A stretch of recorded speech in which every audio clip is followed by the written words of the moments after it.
চপমুড়ি খাওয়ানোর নাম করে ধর্ষণ নাতনিকে 20 বছরের কারাদণ্ড বৃদ্ধের রায় মেদিনীপুর আদালতের। ধর্ষণের দায়ে 60 বছর বয়সী এক বৃদ্ধকে 20 বছরের সশ্রম কারাদণ্ড দিল পশ্চিম মেদিনীপুর পক্সো আদালত। কারাদণ্ড ছাড়াও আসামিকে 30,000 টাকা জরিমানা করেছেন বিচারক আশুতোষ সরকার। আদালত সূত্রে খবর, ঘটনাটি 2023 সালের 31শে মের।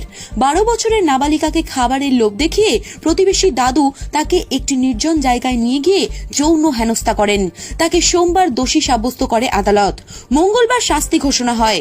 মঙ্গলবার সংশ্লিষ্ট মামলার রায় ঘোষণার পরে এপিপি স্বর্ণেন্দু পরিবাল বলেন, সোমবার পক্সো কোর্ট আশুতোষ সরকার আসামিকে দোষী সাব্যস্ত করেন। অভিযুক্তকে 20 বছরের সশ্রম কারাদণ্ড এবং 30,000 টাকা জরিমানা করা হয়েছে।